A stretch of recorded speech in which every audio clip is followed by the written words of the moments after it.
WCBI Sports with Robbie Donahoe is brought to you by your local Ford dealers. Go further. Good evening. Welcome here inside of TD Ameritrade Park. That is Tom Ebel. I am Robbie Donahoe. We were outside of the park and sort of showed you what it was like outside on that Road to Omaha statue. Now we are inside the park. A beauty. Gorgeous. Getting all Beautiful. set for opening ceremonies here that is going on tonight. Starting around 8:45 p.m. We'll get a chance to see Mississippi State with the team introductions and some other awards and such. But the Bulldogs were actually out on the field here a little bit earlier today. Had a lot of fun with it. You know, getting out on the field for the first time in your baseball career, watching it on TV your whole life, getting to see just how big this ballpark is, taking in the moment one step at a time. All the coaches have sort of mentioned how the ballpark plays big. Obviously, that's going to come into effect. We saw it in 2013. By the way, we're out in right field. You may remember a pretty special play out in right field in 2013 with Hunter Renfroe at the wall. That's beside the point. But one big factor that some of the media members have been asking coaches is how the wind is going to be affecting everything, because it's blowing in right now. That may just completely favor the small ball teams at that point. And Gary Henderson said he will absolutely be checking the wind forecast tomorrow as soon as possible. But it lends in favor to Mississippi State if it does indeed be a small ball game. You'd like to think it would. Washington's a power hitting team. We've seen Mississippi State sort of become a power hitting team, but Washington has a guy by the name of Joe Wainwright that has 19 home runs this year, and it's just crushes the ball.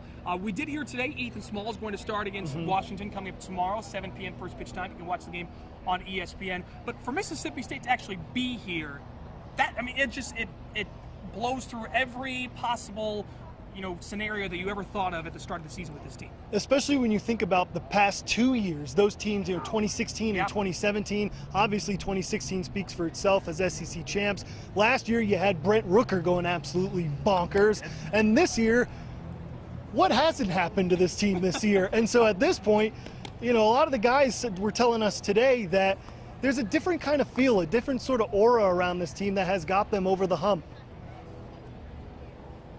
This group of guys right here is unbelievable. It's the greatest baseball team I've ever been a part of, and we're not going to quit. We're not going to stop fighting. It's you got everything we got, and you're just going to have to be better than us to beat us. There's a little chip on this team's shoulder.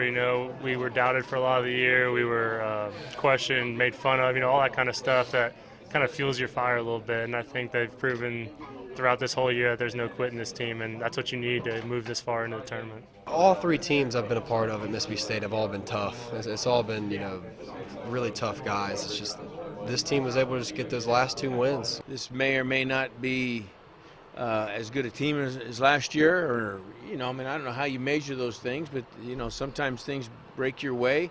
Sometimes you got guys on base and you hit a baseball as hard as it can be hit, and it turns into a double play. And other times you get jammed or capped and the ball falls in and it's a 2-run double. It's a unique sport.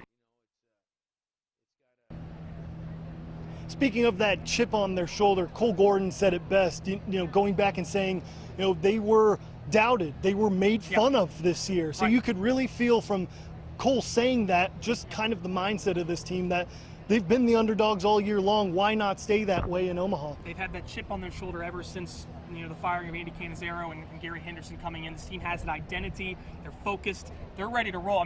They're ready to go win a national championship. People continue to doubt them. You got to go through Oregon State, North Carolina, Washington, and this side of the bracket. Then maybe Florida, Arkansas down the road. Who knows? But I'm done doubting this team. They could win it all. They really could.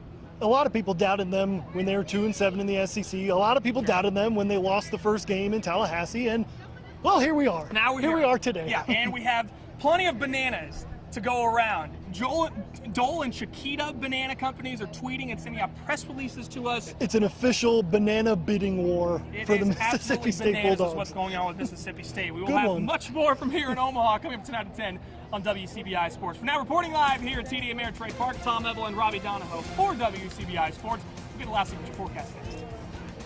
WCBI coverage of the NCAA College World Series is brought to you by Bank First Financial, a better way to bank.